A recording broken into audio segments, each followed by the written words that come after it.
Bismillahirrahmanirrahim. Assalamualaikum warahmatullahi wabarakatuh.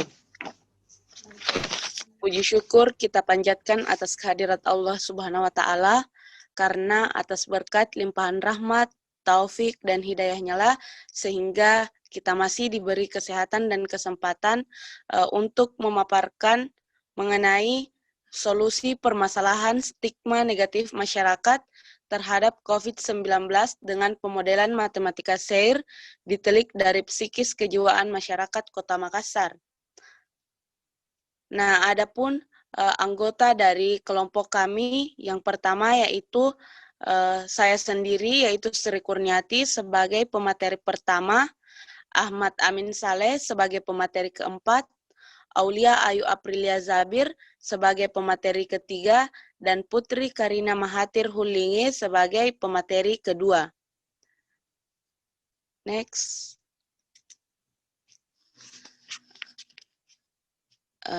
Baik, yang pertama yaitu mengenai latar belakang. Nah, tahun 2020 ini menjadi tahun yang sangat berat bagi seluruh umat manusia di muka bumi ini. Coronavirus Disease 2019 atau disebut juga COVID-19 menjadi penyebab utama terhambatnya seluruh aktivitas manusia. Selain itu juga menghambat laju perkembangan segala sektor di dunia. Bulan demi bulan, kasus COVID-19 kini semakin meningkat. Gemparnya fenomena pandemi COVID-19 di abad 21 ini sama halnya dengan menggelegarnya Perang Dunia II, sebab event-event yang berskala besar akhirnya ditunda ataupun tidak terlaksana akibat mewabahnya pandemi ini. Berbagai strategi yang dilakukan pemerintah guna memutus rantai penyebaran mata rantai COVID-19, salah satunya yakni mensosialisasikan gerakan social distance. Nah, konsep ini menjelaskan bahwa untuk dapat mengurangi bahkan memutus mata rantai infeksi COVID-19, seseorang harus menjaga jarak aman dengan manusia lainnya minimal sejauh 2 meter, tidak melakukan kontak langsung dengan orang lain, serta menghindari pertemuan massal menurut CNN Indonesia tahun 2020. Namun, masih saja banyak masyarakat Indonesia yang tidak mengindahkan himbauan ini. Kebanyakan dari mereka masih menganggap enteng atau bahkan tidak percaya akan keberadaan virus ini. Nah, strategi yang dilakukan pemerintah untuk mencegah penyebaran virus corona tidak akan berhasil jika dalam benak masyarakat itu sendiri masih berdiri kokoh stigma negatif. Nah, hal tersebut menyebabkan upaya pencegahan tidak berjalan efektif. Populasi di Indonesia takut akan diskriminasi. Mereka enggan melakukan swab test atau tes swab, termasuk mengakses layanan kesehatan COVID-19. Nah, wabah pandemi ini memiliki dampak negatif pada kesehatan fisik dan psikologis individu dan masyarakat. Menurut Brooks DKK tahun 2020, dampak psikologis selama pandemi diantaranya gangguan stres pasca trauma, kebingungan, kegelisahan, frustasi, ketakutan akan infeksi, insomnia dan merasa tidak berdaya. Nah, bahkan beberapa psikolog dan psikiater mencatat hampir seluruh jenis gangguan mental bermunculan di masa pandemi ini, mulai dari tingkat ringan hingga tingkat yang berat. Nah, bahkan jika sudah memuncak, dapat menyebabkan upaya percobaan bunuh diri karena ketakutan terjangkit virus corona ini. Nah, keseimbangan antara kesehatan fisik dan mental di masa pandemi juga telah menjadi perhatian oleh pemerintah. Salah satu hasil kaji cepat survei ketahanan keluarga di masa pandemi yang dilakukan oleh Institut Pertanian Bogor, dari sebanyak 66% responden, perempuan yang sudah menikah menunjukkan bahwa gangguan psikologis yang paling banyak dialami adalah mudah cemas dan gelisah 50,6%, mudah sedih 46,9% dan sulit berkonsentrasi 35,5% menurut Sunarti 2020. Nah, hal inilah yang menjadi perhatian lebih dikarenakan wanita yang memegang kendali dalam masa pertumbuhan anak dan remaja. Anak-anak dan remaja pun tidak luput dari dampak kebijakan pembatasan penyebaran virus melalui sistem pembelajaran jarak jauh. Nah, interaksi sesama teman sebayanya terbatas yang juga berdampak terhadap kesehatan jiwa mereka. Nah, begitu pula halnya dengan kelompok lanjut usia atau lansia. Sistem imunitas tubuh yang sudah menurun sangat mudah bagi mereka terinfeksi penyakit termasuk virus corona.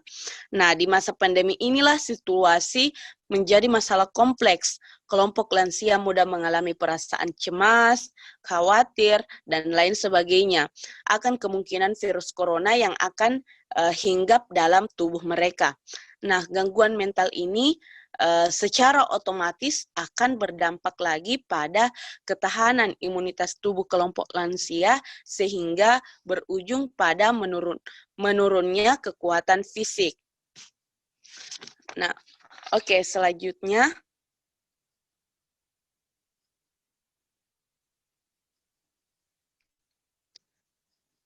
Nah, adapun model yang digunakan yaitu N sama dengan S ditambah E ditambah I ditambah R.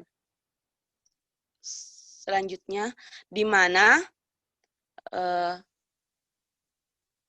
S itu merupakan masyarakat yang berpotensi terkena dampak psikis kejiwaan akibat stigma negatif masyarakat terkait COVID-19. E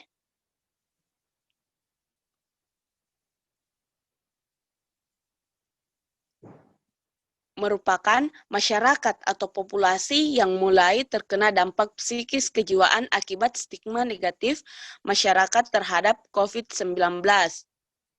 I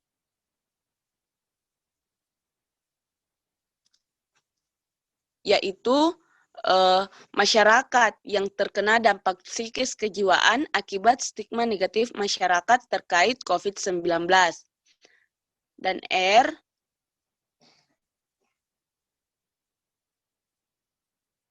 yaitu masyarakat yang tidak lagi terkena dampak psikis kejiwaan akibat stigma negatif masyarakat terkait COVID-19.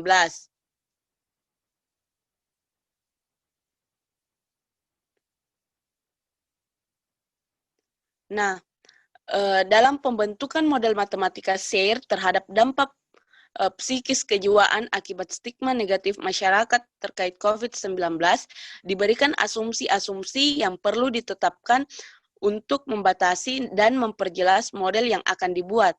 Antara lain, asumsi yang pertama yaitu sampel yang diambil adalah masyarakat Kota Makassar dengan rentang usia 15 sampai 60 tahun. Asumsi yang kedua yaitu sampel yang berpotensi terkena dampak psikis kejiwaan akibat adanya stigma negatif masyarakat terkait COVID-19 adalah masyarakat yang sering mendengar dan menerima informasi terkait COVID-19 yang kebenarannya belum dapat dibuktikan.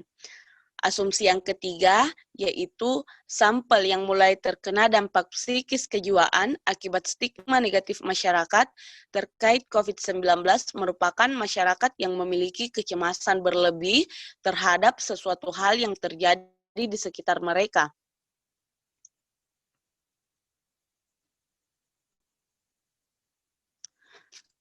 Kemudian asumsi selanjutnya yaitu sampel yang terkena dampak psikis kejiwaan akibat stigma negatif masyarakat terkait COVID-19 merupakan masyarakat yang terus-menerus mendapatkan informasi dari segala sumber informasi, baik media cetak maupun dari mulut ke mulut di masyarakat.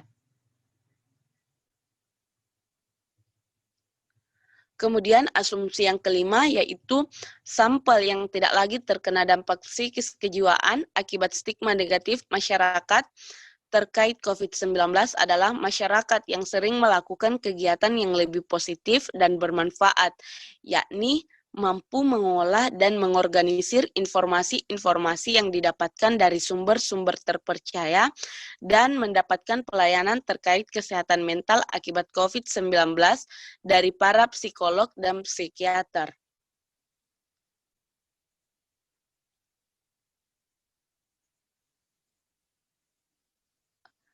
Untuk materi selanjutnya akan dilanjutkan oleh rekan saya, yaitu Saudari Putri. Kepadanya saya persilahkan. Baiklah, terima kasih atas kesempatan yang telah diberikan. Saya Putri Karina Mahathir Hulinggi akan melanjutkan presentasi untuk kelompok kami. Yang pertama, pembahasan saya adalah variabel dan parameter. Variabel dan parameter digunakan untuk menotasikan asumsi-asumsi yang telah kita paparkan sebelumnya, di mana asumsi-asumsi ini berfungsi untuk membatasi dan memperjelas masalah yang kami bahas. Di mana pada permasalahan kali ini, kami membagi 4 kelas populasi. Yang pertama ada kelas S, di mana kelas S berisi sampel yang berpotensi terkena dampak psikis kejiwaan akibat stigma negatif masyarakat terkait COVID-19. Selanjutnya itu ada kelas E, di mana kelas E itu berisi sampel yang mulai terkena dampak psikis kejiwaan akibat stigma negatif masyarakat terkait COVID-19. Selanjutnya ada kelas I, di mana kelas I berisi sampel yang terkena dampak psikis kejiwaan akibat stigma negatif masyarakat terkait COVID-19. Selanjutnya ada kelas R, di mana kelas R berisi sampel yang sembuh dari dampak psikis kejiwaan akibat stigma negatif masyarakat terkait COVID-19. Selanjutnya ada parameter MU, di mana MU ini menotasikan laju masyarakat yang keluar masuk dari golongan yang sama. Selanjutnya ada N, di mana N itu menotasikan total populasi sampel yang berada pada rentang usia 15-60 tahun. Selanjutnya ada alfa, di mana alfa menotasikan masyarakat yang memiliki kecemasan berlebih. Selanjutnya ada beta, di mana beta itu menotasikan masyarakat yang sering mendengar dan menerima informasi. Selanjutnya ada delta, di mana delta itu menotasikan masyarakat yang memilih untuk mencari aktivitas lain yang lebih positif dan lebih bermanfaat. Selanjutnya saya akan membahas mengenai alur model. Alur model merupakan hubungan antara keempat kelas populasi, di mana kelas tersebut adalah kelas S, E, I, dan R, di mana S itu merupakan susceptible, kemudian ada E dengan exposed, I dengan infected, dan R dengan recovered. Kelas S itu dapat meningkat pada suatu waktu tertentu dikarenakan masuknya populasi masyarakat Kota Makassar dengan rentang usia 15-60 tahun yang dinasikan dengan MUN. Populasi S kemudian juga dapat berubah menjadi populasi E karena adanya parameter alfa, di mana alfa merepresentasikan masyarakat Kota Makassar yang memiliki kecemasan berlebih. Selanjutnya ada sampel yang berada pada kelas S juga dapat keluar dari kelas tersebut. Nah, selanjutnya populasi E yang disebabkan oleh parameter alfa dapat berubah menjadi populasi kelas I yang disebabkan oleh parameter beta, di mana parameter beta itu merepresentasikan masyarakat Kota Makassar dengan rentang usia 15-60 tahun yang sering menerima dan mendengar informasi dari segala sumber informasi. Nah, selanjutnya sampel yang berada pada kelas E juga dapat keluar dari kelas tersebut.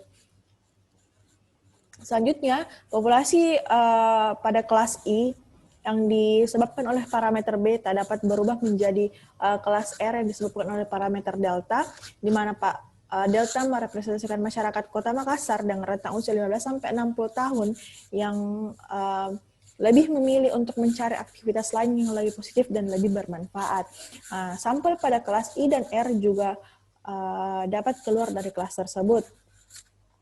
Di sini pada alur model ini kita dapat melihat bahwa sesuatu yang masuk pada kelas-kelas tersebut itu bernilai positif dan sesuatu yang keluar dari kelas tersebut itu bernilai negatif. Jadi di sini mu n, alfa, beta, dan delta itu bernilai positif, sedangkan mu itu bernilai negatif. Nah, selanjutnya yaitu slide mengenai penjabaran model. Nah, di sini yang pertama adalah laju perubahan individu pada kelas S yang diekspresikan sebagai berikut, di mana DS per DT itu sama dengan mu dikali N dikurang alfa ditambah mu dikali S. Nah, ini merupakan persamaan pertama. Selanjutnya ada laju perubahan individu pada kelas E yang diekspresikan sebagai berikut ini, yaitu DE per DT sama dengan alfa dikali S dikurang beta ditambah mu dikali E.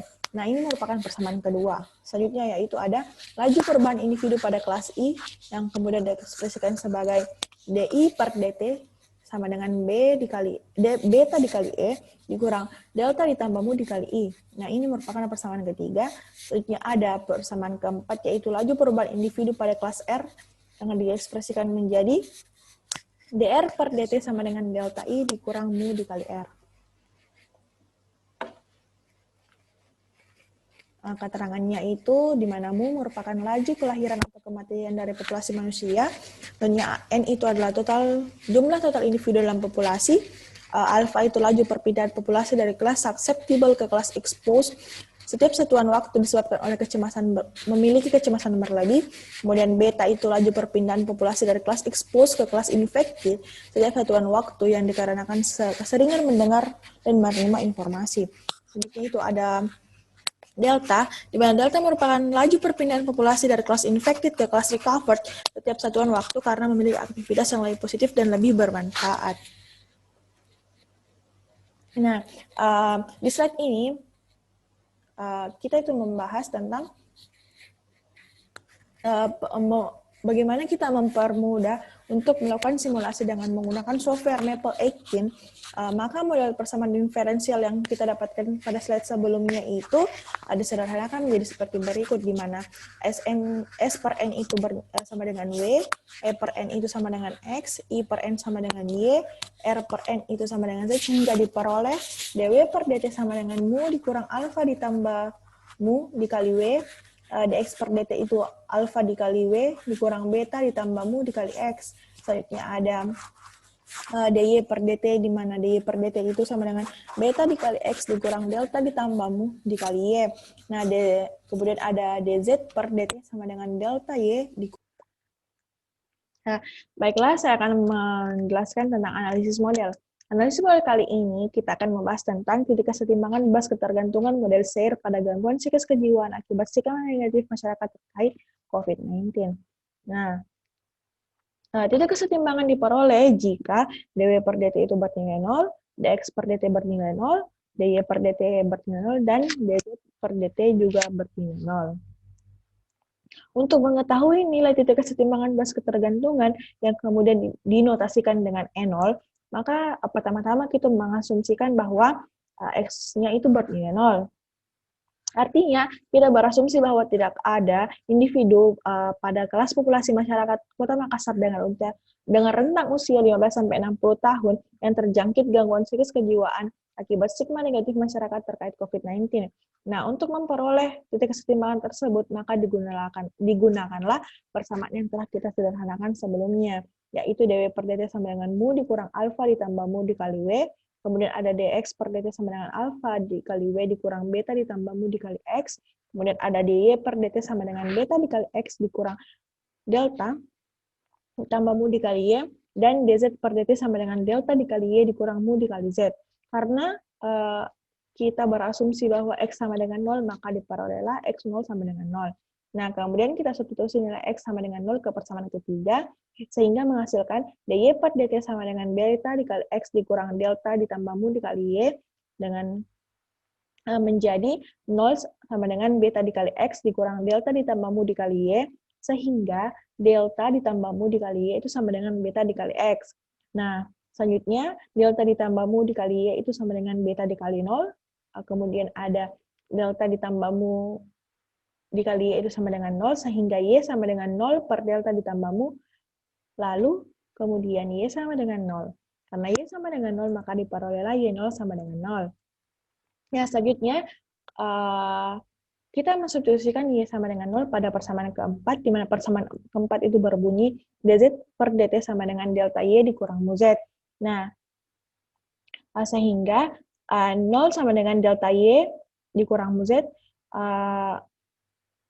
di mana mu Z kemudian berpindah ruas menjadi mu dikali Z sama dengan delta dikali Y, kemudian mu Z itu sama dengan delta dikali 0, mu Z bernilai 0 sama dengan 0, dan kemudian Z sama dengan 0 per mu, sehingga Z bernilai 0.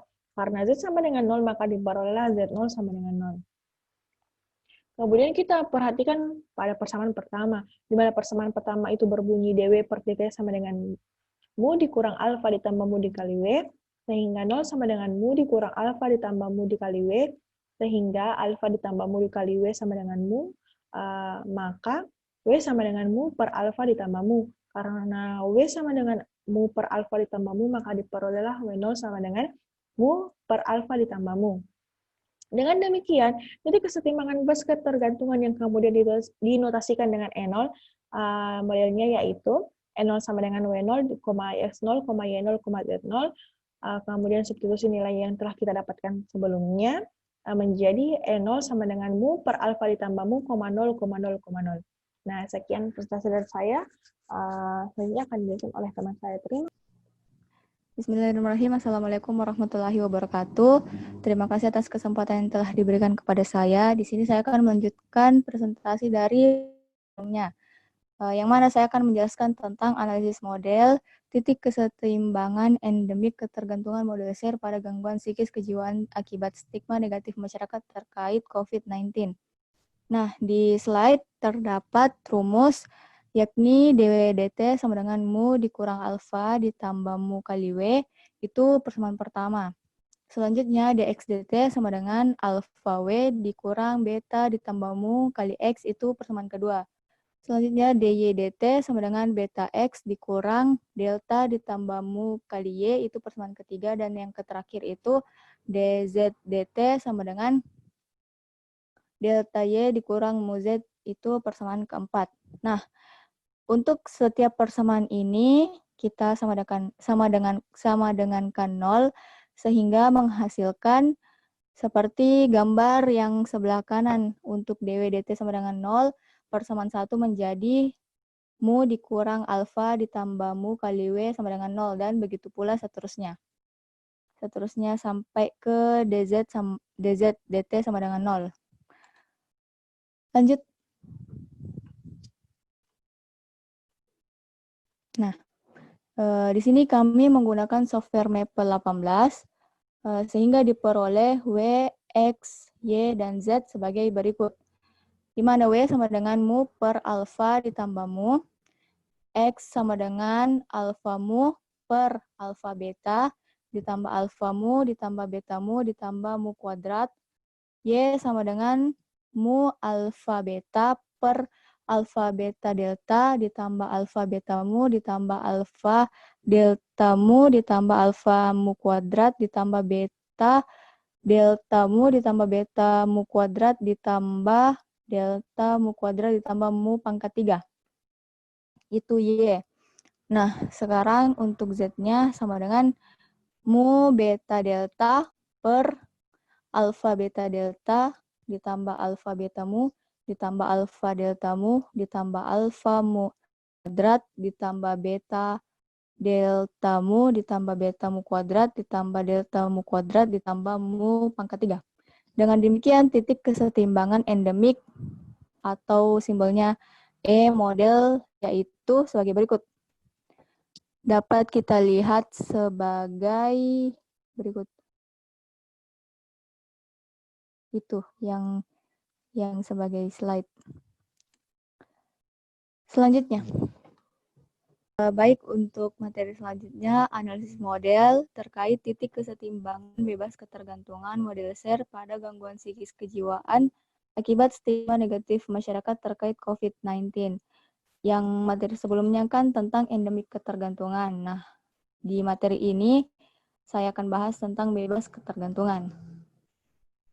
Yang pertama, F1 atau biasa kita sebut dengan sigma W, sigma T itu sama dengan mu dikurang alfa ditambah mu kali W. Itu persamaan pertama. Terus F2 atau sigma X, sigma T sama dengan alfa W dikurang beta ditambah mu dikali X. Itu persamaan kedua. Terus F3 atau sigma Y, sigma T sama dengan beta X dikurang delta ditambah mu Y, itu persamaan ketiga. Dan yang terakhir F4 atau sigma Z, sigma T sama dengan delta Y dikurang mu Z, itu persamaan keempat. Nah, keempat persamaan yang di atas, persamaan non-linear yang di atas dapat dilinearkan sebagai berikut. Untuk persamaan pertama, kita memperoleh setelah dilinearkan, kita menarik kesimpulan bahwasanya sigma F1 sigma W sama dengan minus alfa dikurang mu. Nah, selanjutnya untuk persamaan kedua, kita tarik kesimpulan sigma F2 sigma X sama dengan minus beta dikurang mu. Untuk persamaan ketiga, kita tarik kesimpulan sigma F3 sigma Y sama dengan minus delta dikurang mu. Dan untuk persamaan yang terakhir, kita tarik kesimpulan bahwasanya sigma F4 sigma Z sama dengan minus mu. Itu. Next. Oke, linearisasi yang dapat dilakukan di atas merupakan matriks Jacobian. Jadi, semua yang kita lakukan di atas itu dapat kita gunakan matriks Jacobian A yang dituliskan sebagai berikut. Nah, matriks A sama dengan minus alfa dikurang mu 0, 0, 0. Baris kedua alfa, terus minus beta dikurang mu 0, 0. Baris ketiga 0, beta, minus delta dikurang mu 0. Dan baris yang terakhir 0, 0, delta, dan minus mu. Nah, untuk mencari nilai eigennya atau disebut dengan lambda, rumusnya itu lambda dikali matriks identitas dikurang A, kita mutlakkan, kemudian sama dengan 0. Baik, setelah kita mengoperasikan dari rumus yang di atas, dapat kita tarik kesimpulan bahwasanya dalam kurung lambda ditambah alfa ditambah mu dikali dengan lambda ditambah beta ditambah mu dikali dengan lambda ditambah delta ditambah mu dikali lambda ditambah mu itu sama dengan 0. Next. Nah, dari persamaan ini diperoleh nilai eigen atau lambda sebagai berikut. Lambda sama dengan minus alfa ditambah mu, lambda sama dengan minus beta ditambah mu, lambda sama dengan minus delta ditambah mu, dan lambda sama minus mu. Itu dari persamaan sebelumnya. Karena semua nilai eigen yang diperoleh negatif, maka ini menunjukkan bahwa titik kesetimbangan bebas ketergantungan atau E0 dan titik kesetimbangan endemik atau EE bersifat stabil. Karena semuanya menunjukkan negatif. Nah, di sini kita dapat melihat persamaan yang begitu panjang di pojok kanan itu diperoleh dari perkalian antara persamaan di slide sebelumnya, yaitu persamaannya lambda ditambah alfa ditambah mu dikali dengan lambda ditambah beta ditambah mu dikali dengan lambda ditambah delta ditambah mu dikali dengan lambda ditambah mu. Itu diperoleh dari situ. Jadi jawaban yang panjang ini, persamaan panjang ini di pojok kanan bawah itu diperoleh dari hasil perkalian di persamaan pada slide sebelumnya. Lanjut. Karakteristiknya adalah lambda pangkat 4 ditambah A lambda pangkat ditambah B lambda kuadrat ditambah C lambda ditambah D sama dengan A itu sama dengan alfa ditambah beta ditambah delta ditambah 4 mu, B sama dengan alfa beta ditambah alfa delta ditambah 3 alfa mu ditambah beta delta ditambah 3 beta mu ditambah 3 delta mu ditambah 6 mu kuadrat.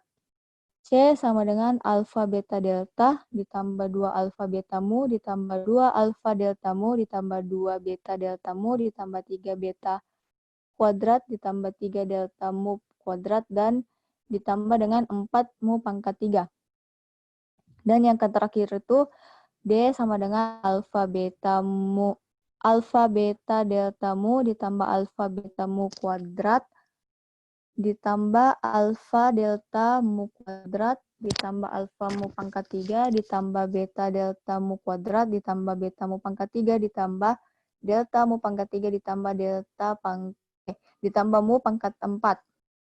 Berdasarkan persamaan karakteristik atas, nilai R0 sama dengan D, yaitu D-nya yang ini. Yang itu, yang panjang bagian bawah.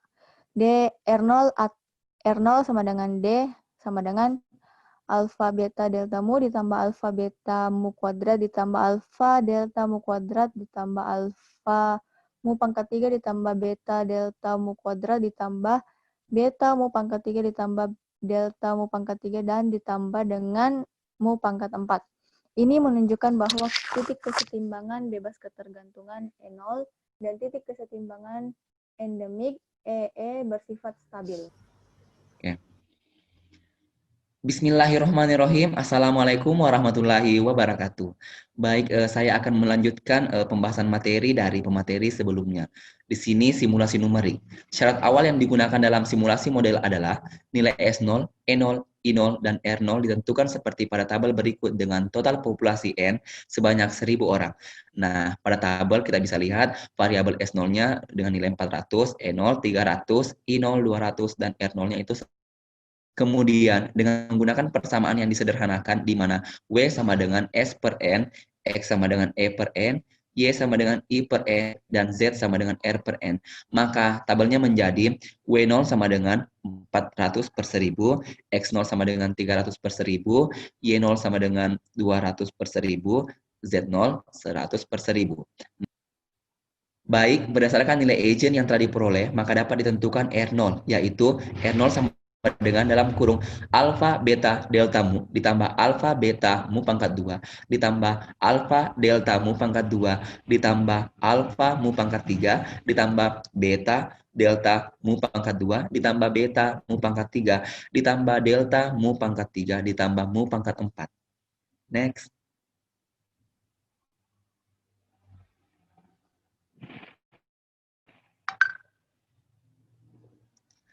Baik, di sini untuk yang pertama, untuk R0 lebih kecil daripada 1. Nilai-nilai parameter untuk R0 lebih kecil daripada 1. Di sini parameter alfa, nilai parameternya 0,2, sumbernya asumsi. Beta 0,1, sumbernya asumsi. Mu 0,15, sumbernya asumsi.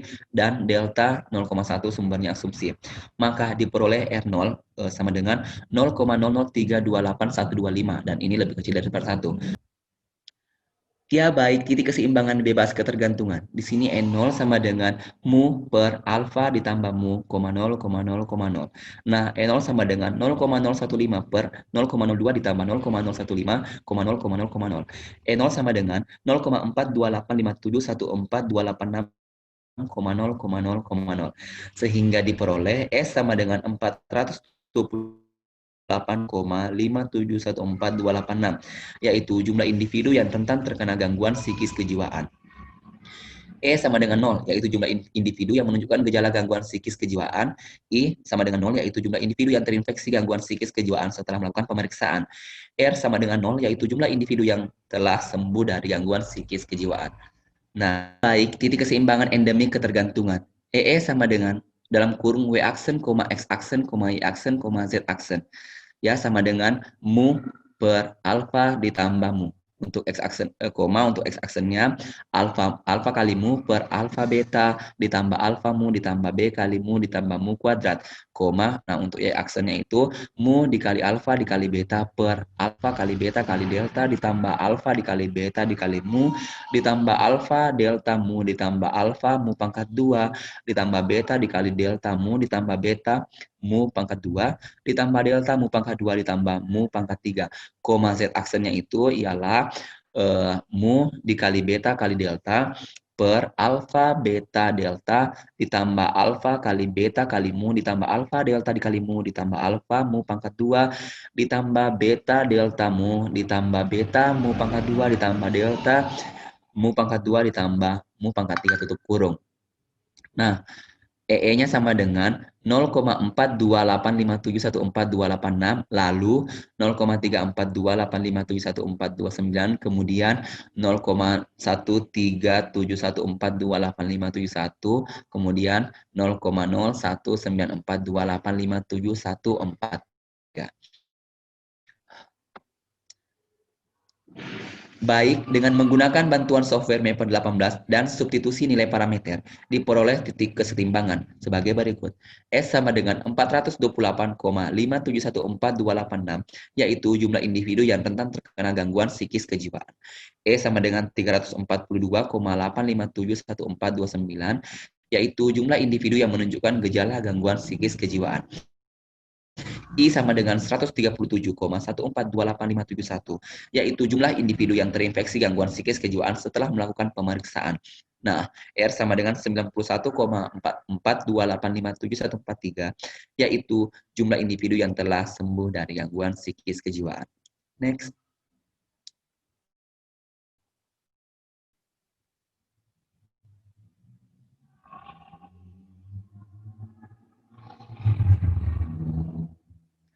Nah, baik untuk R0 lebih besar daripada 1, nilai-nilai parameter untuk R0 lebih besar daripada 1 itu parameter alfanya nilai parameter 0,7 sumbernya dari asumsi, beta 0,9 sumber dari asumsi, parameter mu nilai parameternya 0,75 sumber dari asumsi, dan delta nilai parameternya 0,1 sumber dari asumsi. Maka diperoleh R0 sama dengan 1,52521,875, di mana lebih besar daripada 1. Baik, titik kesetimbangan bebas ketergantungan. E0 sama dengan mu per alfa ditambah mu, 0,0,0,0. E0 sama dengan 0,75 per 0,7 ditambah 0,75, 0,0,0,0. E0 sama dengan 0,51724137930,0,0,0. Sehingga diperoleh S sama dengan 517,24137993, yaitu jumlah individu yang rentan terkena gangguan psikis kejiwaan. E sama dengan 0, yaitu jumlah individu yang menunjukkan gejala gangguan psikis kejiwaan. I sama dengan 0, yaitu jumlah individu yang terinfeksi gangguan psikis kejiwaan setelah melakukan pemeriksaan. R sama dengan 0, yaitu jumlah individu yang telah sembuh dari gangguan psikis kejiwaan. Nah, di sini ada titik keseimbangan endemik ketergantungan. EE sama dengan W aksen, X aksen, Y aksen, Z aksen. Sama seperti untuk R0 lebih kecil daripada 1. Nah, kita peroleh EE sama dengan 0,51724137793, kemudian 0,219435737, kemudian 0,232343721, kemudian 0,03097916282. Nah, dengan menggunakan bantuan software Maple 18 dan substitusi nilai parameter, diperolehlah titik-titik keseimbangan. S sama dengan 517,2413793, yaitu jumlah individu yang rentan terkena gangguan psikis kejiwaan. E sama dengan 219,4357367, yaitu jumlah individu yang menunjukkan gejala gangguan psikis. Halo belum pi. Ya Allah. Salah tindis Kak, kata diulangi Kak. Maaf Kak. Oke. Nah, baik. Dengan menggunakan bantuan software Maple 18 dan substitusi nilai parameter, diperoleh titik kesetimbangan. S sama dengan 517,2413793, yaitu jumlah individu yang rentan terkena gangguan psikis kejiwaan. E sama dengan 219,4357367, yaitu jumlah individu yang menunjukkan gejala gangguan psikis kejiwaan. I sama dengan 232,3437212, di mana yaitu jumlah individu yang terinfeksi gangguan psikis kejiwaan setelah melakukan pemeriksaan.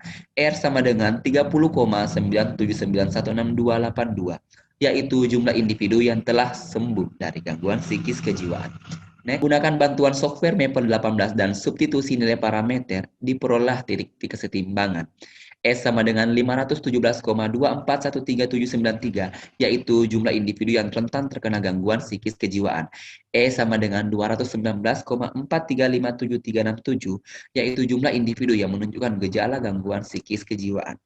I sama dengan 232,3437212, di mana yaitu jumlah individu yang terinfeksi gangguan psikis kejiwaan setelah melakukan pemeriksaan.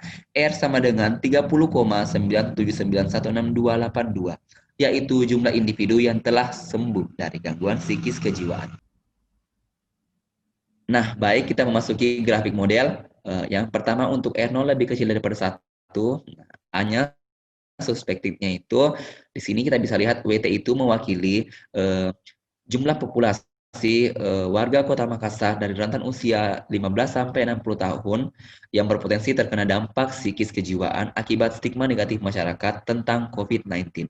Di sini T-nya itu mewakili bulan, WT-nya itu kita mulai dari 400 dan kita bisa lihat naik pada bulan ke-7. Di sini kita bisa lihat XT itu mewakili jumlah populasi warga Kota Makassar dari rentan usia 15 sampai 60 tahun yang mulai terkena dampak psikis kejiwaan akibat stigma negatif masyarakat terkait COVID-19. Di sini XT-nya itu dimulai dari 300 dan meningkat, kita bisa lihat di sini meningkat pada bulan 13. Pada bulan 13. Oke, next.